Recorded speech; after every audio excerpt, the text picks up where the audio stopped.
vitamin D. Thanks for taking a moment to click the button to view a simplistic teaching on vitamin D. Why would you take vitamin D? First of all, vitamin D is critical to human health.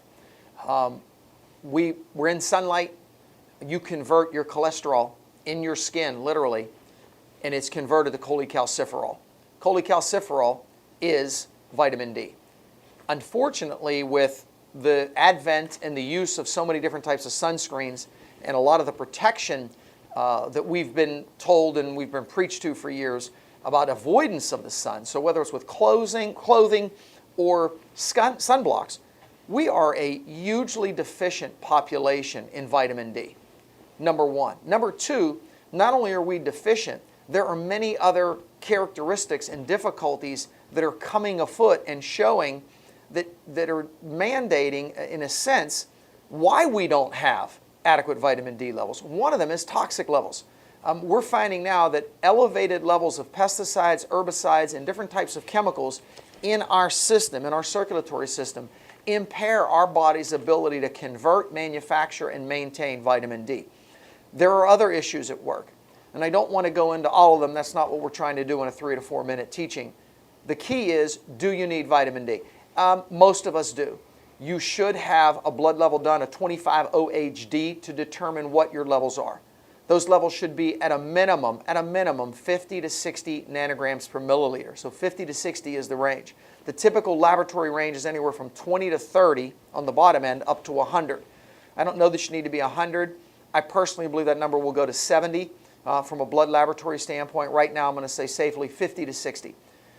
What are the aspects of vitamin D? First of all, you want to make sure that it's an absorbable form. We have a very bioavailable and utilizable absorptive source of D3. That should be your first criteria. It is, in essence, solubilized in olive oil. So we have a form of vitamin D that is absorbable. And then what does vitamin D do in our bodies?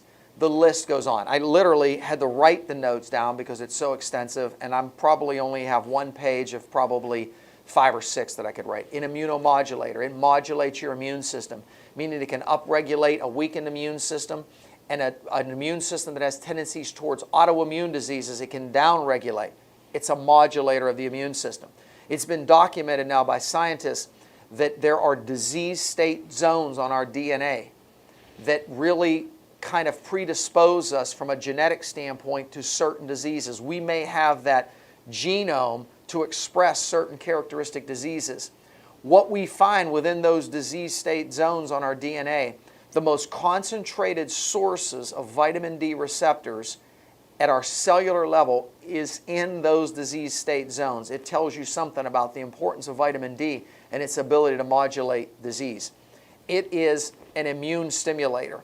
It raises antimicrobial peptides, so it helps you to battle against viruses and bacteria. It also is involved, obviously, in bone health.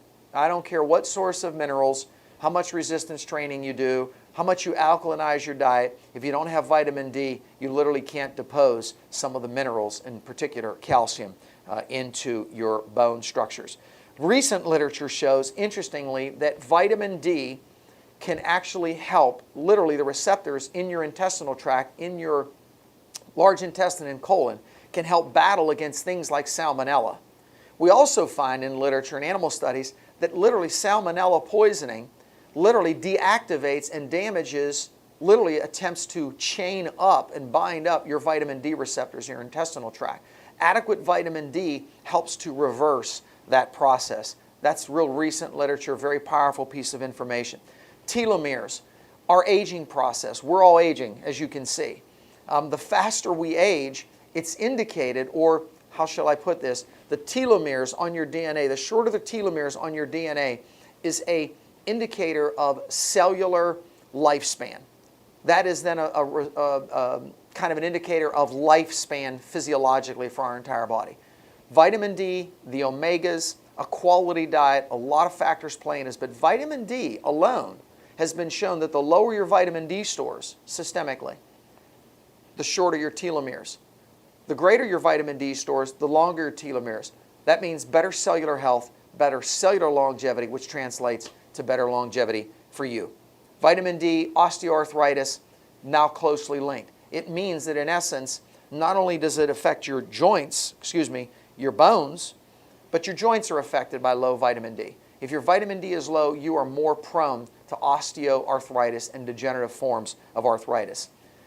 Also, recent information shows us that we are subtherapeutic in our dosing of vitamin D. Bottom line is now, in order to be, if you will, a cancer preventative, colon cancer, breast cancer, prostate cancer, along with many other factors, how you eat, what you eat, your detoxification mechanisms, many now believe that the dose of vitamin D may need to be anywhere from 4,000 IUs to 8,000 IUs on a daily basis for individuals that are deficient. We have different doses, 1,000 units, 2,000 units, 5,000 units, absorbable, bioavailable. Vitamin D, critical to human health. I did teachings on this going back to about 2004, quite frankly, and not to toot any horns here, but before it was accepted in the medical community, before it was accepted in the scientific community, the research that was brewing in the background was astounding, literally 9 to 10 years ago, and we've talked about vitamin D for that long. God bless you. Thanks for tuning in. Hope to see you again.